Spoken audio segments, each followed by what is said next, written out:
Hey, how's it going today, everybody? So today we're going to be talking about something that I know I've been talking a little bit about lately, and that's charging your vehicle. Now, charging my Tesla specifically. You guys know I have a Tesla Model Y.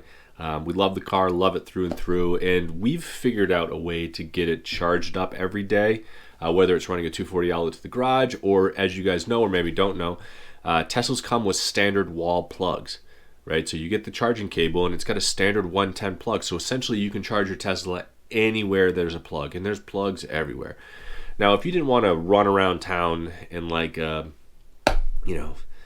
carrying an extension cord trying to steal people's power, which you shouldn't do anyway, there's other options. There's other ways to get around this. And I think this has been coming up a lot lately because of, or maybe in light of, I guess, how hurricane season kind of came crashing down into the southern states over the past couple weeks. It brought to people's attention, well, hey, if you got an electric vehicle, which sounds great and fun, but where do you charge it if there's no power, right? So we're going to talk about all of that today and go into this super cool product that I got here from Hansshow. But sit back, relax. You guys are watching the Tall Tesla Guy.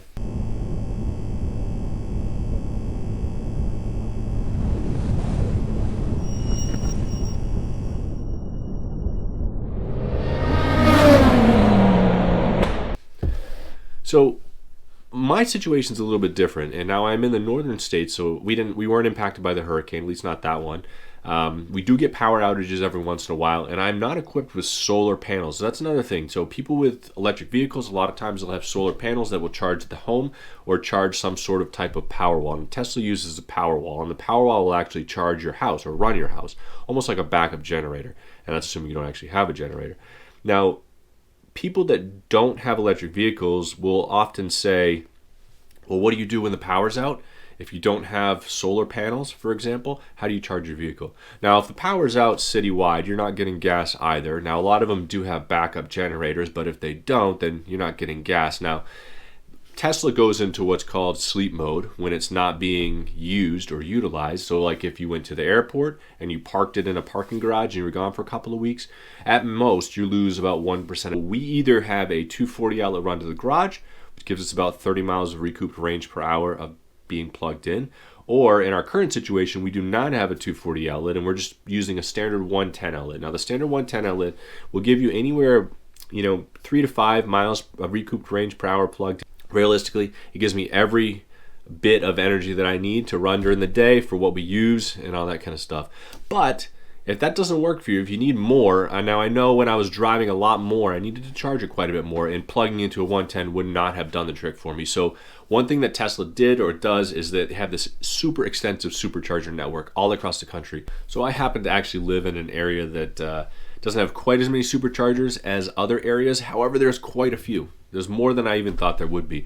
Now, if you don't live in an area like that, if you live in a more remote area, if it's not convenient and conducive to get to the highway to supercharge, that sort of thing, there are other options.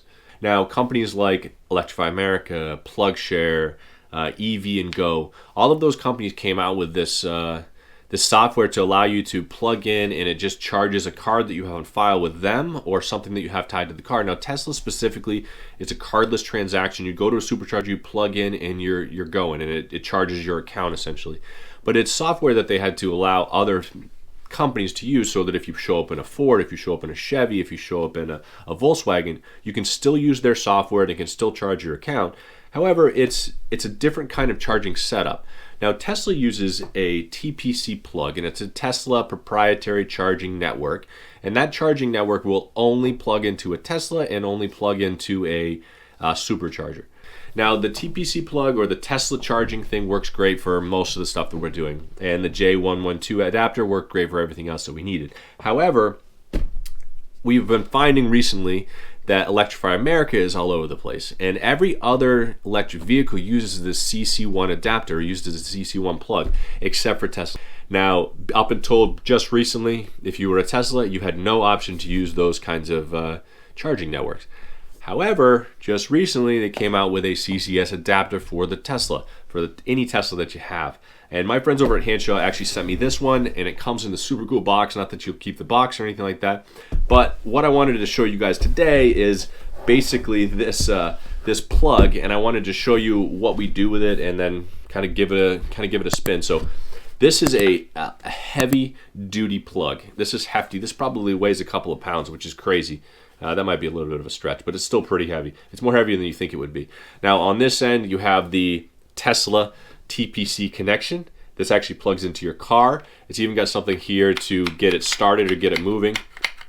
And then on the other side is where you plug in the outlet. And this is something that you're going to notice if you look at commercials for like the Lightning or the Chevy Bolt. They have this standard plug on the top, and then it flips down, and then they have this other connection. Now the CCS connection is stated to be, or slated to be, the connection for all electric vehicles globally. They have a CCS 1, which is this one for North America, and a CCS 2 for Europe. Now this is the CCS 1, this is for North America, but supposedly this is going to be the connection moving forward if they standardize it or if they do end up getting it pushed through like that. But this CCS adapter is amazing. It's an amazing connection. Basically, this is going to allow you, along with the J112 adapter and the regular Tesla charging cable, allow you the opportunity to charge your Tesla anywhere there's a plug. Right? Outside of the 110, outside of the supercharger, anywhere there's a charging connection, you can go with this. Now, if you check out in the description below, use TTG15, you'll actually save 15% off it, which is amazing.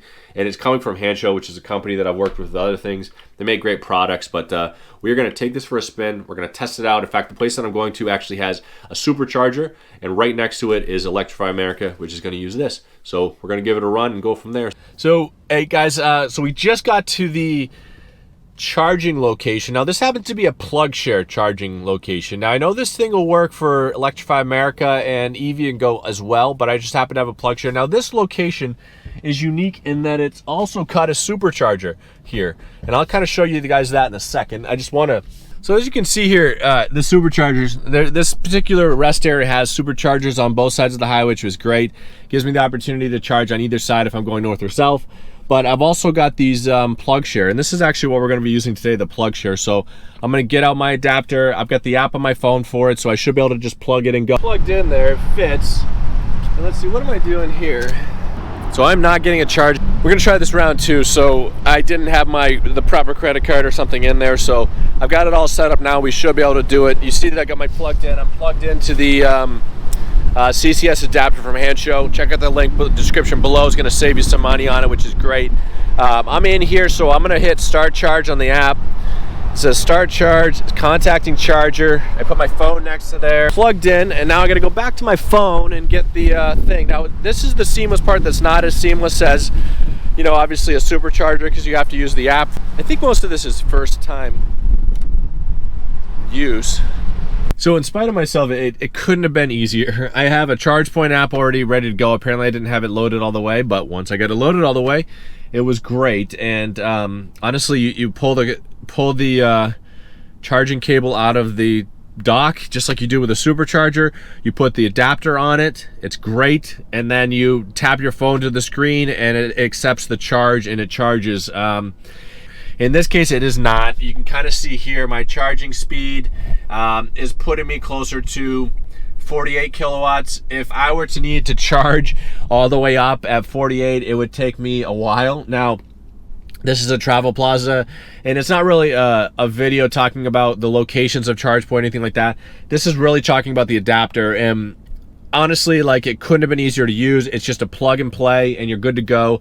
Or tell Tesla guy proof.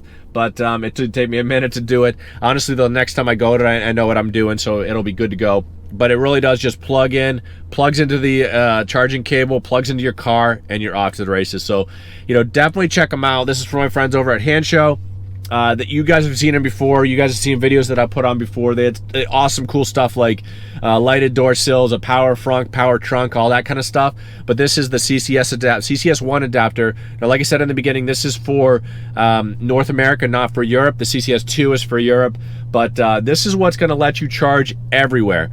Now, I can charge at a supercharger like I normally would, but I can also charge at these level 2 chargers that require the CCS adapter. Now, these are DC fast chargers, fast being about 50 kilowatts, a little bit less than half of what you get at a supercharger, but nonetheless, it's great. I'll take it. I'll take the opportunity to charge anywhere. So, you know, I plug traditionally at home, like I said, but if I go on a road trip, I like to have the I don't know, sense of comfort in knowing that I can charge anywhere that I have the J adapter that comes with the car that lets you plug into level 2 chargers. Any other ones other than these kinds that require this, they used to sell a Chemco adapter, but they moved away from that. And then with the CCS level charging, I can charge anywhere that charges electric vehicles. So either way, check it out. TTG 15, save 15% off of it, which is huge. And definitely go in there and get one if it's something that you guys might think about doing. Either way, I appreciate you guys watching, appreciate you guys tuning in. Hope you guys are having a fantastic day, week, month so far.